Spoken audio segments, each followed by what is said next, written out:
सच्चिदानंद सद्गुरु साईनाथ महाराज की जय। ओम साई राम। मित्रों, आज का ब्लॉग आप सभी हमारे साईं परिवार के लिए विशेष लाभकारी और कल्याणकारी है, क्योंकि आज साईं बाबा का अपने साईं भक्तों के लिए बहुत ही अचूक उपाय लेकर के आए हैं, जिसके माध्यम से आपके घर परिवार की गृह कलह समाप्त होगी।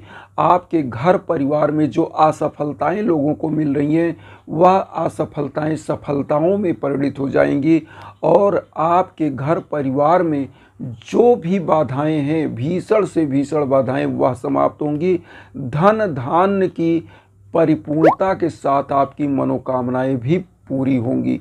तो क्या करना है और कैसे करना है, यह बताने से पहले एक चीज़ हम अपने साईं भक्तों से ज़रूर कहना चाहेंगे कि जब भी आपके जीवन में कोई भी भीषण बाधाएं आएँ, जैसे घर में गृह कलह, लड़ाई का माहौल हो जाए, तो आपको वहाँ पर अपने आप को सोचना चाहिए कि आखिर घर में अचानक से ये क्यों हो रहा है।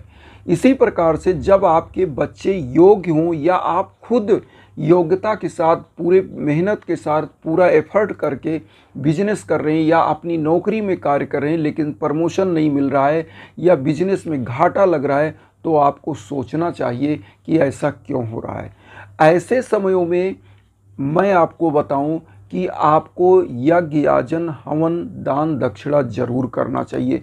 और हवन कैसे आपके लिए ऊर्जा प्रदान करती है, मैं आपको बताना चाहता हूँ। जिस प्रकार से साईं बाबा ने एक, आपको खुद पता होगा कि धूनी जलाई थी शिरडी में, और आज उसी की ऊदी से लोगों का कल्याण हो रहा है। तो ये धूनी क्या है? यह हवन के रूप में है। यह हवन की ऊर्जा इसी प्रकार से जब आपके नाम पर, आपके गोत्र पर संकल्प होता है, तो उस पर मंत्रों का जाप होता है। 61,000 मंत्र, 81,000 मंत्र, 1.25 लाख मंत्र, जितने भी आपके लिए संकल्प होते हैं, इतने मंत्रों का जब जाप होता है, तो होता क्या है कि यह एनर्जी आपके उस गोत्र पर, आपके नाम पर जब होता है, तो आपके लिए आपको रिचार्ज कर देती है और आपके घर परिवार की बाधाएं समाप्त होती हैं, गृह कलह समाप्त होता है और परिवार निरंतर उन्नति की तरफ बढ़ता है। यहाँ पर लोगों के पास देखिए क्या होता है कि बड़े बड़े रेस्टोरेंट पे जाते हैं, बड़े बड़े जगहों पे पैसे उड़ा देते हैं, लेकिन जब जीवन में बाधाएं आती हैं तो वह समझ नहीं पाते हैं कि जो पैसे हमने इधर उधर उड़ाए, छोटे से एक उपाय से आध्यात्म की शरण में जा कर के हम अपने जीवन को एक सकारात्मक दिशा दे सकते हैं।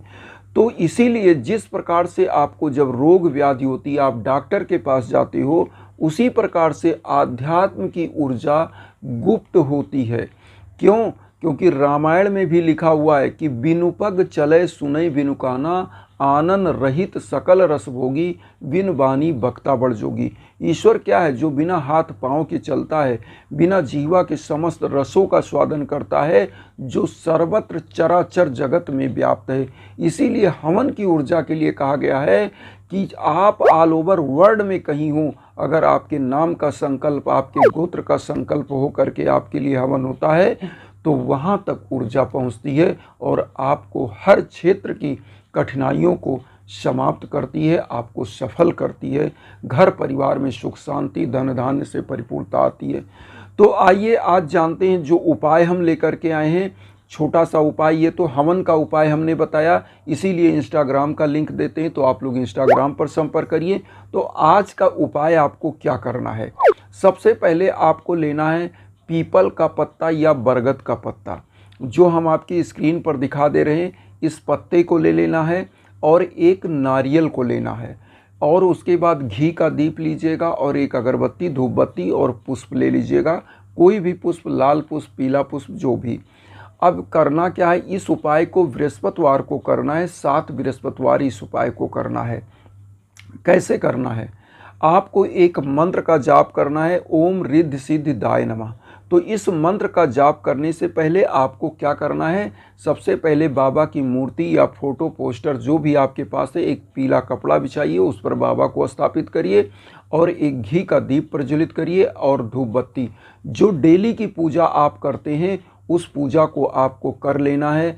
बाबा की जो आरती करते हैं, साईं चालीसा, साईं बावनी जो भी पढ़ते हैं 11 वचन वह करना है। उसके बाद आपको क्या करना है, ओम रिद्ध सिद्ध दाय नमः का एक माला जाप या 108 बार जाप कर लीजिए। और उसके बाद करना क्या है, थोड़ा सा हल्दी ले लीजिएगा और पीपल का पत्ता या बरगद का पत्ता जो ईजिली आपको मिले वह ले लीजिए। उस पर अपनी मनोकामनाएं आपको लिखना है। मनोकामनाएं लिखने के बाद अब आपको इस पत्ते को बाबा के श्री चरणों में चढ़ा देना है। और जो नारियल आपने लिया है इस पर स्वास्तिक का निशान हल्दी से बना दीजिएगा और इस नारियल को बाबा का 11 वचन बोल करके बाबा के श्री चरणों में चढ़ा देना है। 11 वचन आप सभी लोगों को याद होंगे।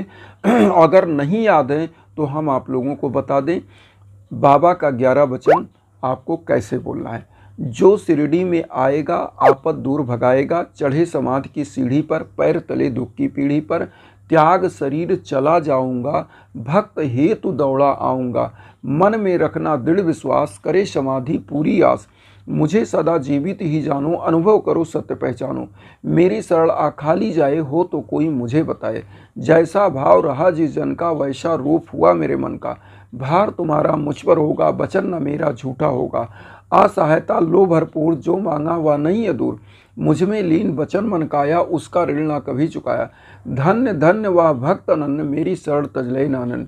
तो यह बाबा का 11 वचन बोलिए और नारियल को स्वास्तिक का निशान हल्दी से बना के बाबा के श्री चरणों में अर्पित करिए और पुष्प को अर्पित कर दीजिए।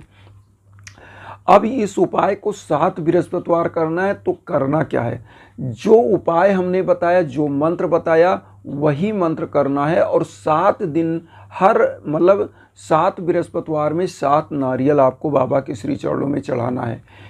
इसी प्रकार से नारियल को क्या करना है, जैसे आपने बृहस्पतिवार को पहला उपाय किया तो आप क्या कर सकते हैं, इस नारियल को और जो पत्ता जिस पर आपने उपाय अपना मनोकामनाएं लिखा है या घर की जो समस्या है उसको लिखा है, उस समस्या को लिखने के लिए हमने आपको जैसे बताया हल्दी से लिखना, ऊपर ओम साई राम उस पत्ते पर लिखिए, अपनी समस्या लिखिए और उसके बाद इस पत्ते को बाबा के श्री चरणों में आपने चढ़ाया है ओम रिद्ध सिद्ध दाय नमः मंत्र का जाप करके। और उसके बाद इस पत्ते को लेना है, नारियल को लेना है। तो आप जैसे बृहस्पतिवार को उपाय किए तो शाम को या शुक्रवार को या शनिवार को जिस दिन भी, या 7 नारियल इकट्ठा करके 7 पत्ते इकट्ठा करके किसी नदी में 11 वचन बाबा का बोल करके बहती हुए जल में इस समस्त चीज़ों को प्रवाहित कर देना है। और इसी प्रकार से आपको 7 दिन उपाय करना है। एक घी का दीप जलाना है, 2 बत्ती जलाना है, बाबा का मंत्र 108 बार ओम रिद्ध सिद्ध दाय नमः करना है और उसके बाद 11 वचन बोल करके नारियल को बाबा के श्री चरणों में चढ़ाइए। और अगले दिन या उसी दिन बृहस्पतिवार की शाम को या 7 नारियल और 7 पत्ते इकट्ठा करके आपको क्या करना है, किसी बहते हुए जल में प्रवाहित कर देना है। इस उपाय को अचूक उपाय माना जाता है या आजमाया उपाय हुआ है। जिन माताओं बहनों की बच्चों की शादियां नहीं हो रही हैं, उनके बच्चों की शादियों का भी अगर विलम्ब है, इस उपाय को करें, उस मनोकामना को उसी पत्ते पर, पीपल के पत्ते या बरगद के पत्ते पर लिख करके और एक नारियल बाबा को इसी मंत्र के साथ पढ़ करके चढ़ा करके 7 बृहस्पतिवार नदी में या जल में किसी तालाब में प्रवाहित करा दें। निश्चित उनकी शादियां अच्छे वर और घर में होगी। इसी प्रकार से जिन बंधु बांधवों के बिजनेस व्यापार में घाटा लग रहा हो, इसी पत्ते पर अपना मनोकामना लिखें, एक नारियल चढ़ाएं और इसी प्रकार से प्रवाहित करें। निश्चित उनका व्यापार उन्नत होगा। जिनके घर में ग्रह कला चल रहा है, वो गृह कला को आप समाप्त करने के लिए अपने घर परिवार की इसी चीज़ों से मनोकामनाएं लिखिए और जल में प्रवाहित करिए। निश्चित रूप से 7 बृहस्पतिवार इस उपाय को करने से जो भी घर परिवार में दिक्कतें हों वह चीज़ लिख करके एक नारियल चढ़ा करके 7 बृहस्पतिवार करके और इसको उपाय को जैसे मैंने बताया ऐसे करना है। निश्चित रूप से सफलताएं मिलेंगी। और लास्ट में हम आप सभी लोगों से फिर विनम्र यही निवेदन करेंगे कि अगर भीषण कष्ट और भीषण बाधाएं घर में आ रही हैं, आपके कार्य में अड़चन आ रही है, तो आप इन छोटे छोटे उपाय को तो करिए ही, लेकिन यज्ञ याजन हवन जरूर कराइए, क्योंकि इससे आपके घर की जो निगेटिव ऊर्जा होती है वह समाप्त होती है, घर परिवार निरंतर उन्नति की तरफ अग्रसर होता है। तो इन्हीं भावनाओं के साथ जो वसुधैव कुटुंबकम की हम भावना लेकर चल रहे हैं, उसमें आप लोग चैनल को सब्सक्राइब करके अपना आशीर्वाद दीजिए और उन साईं भक्तों तक वीडियो को जरूर शेयर करिए जो किन्हीं कारणों से कष्ट में, दुख में। इन्हीं भावना के साथ ओम साई राम।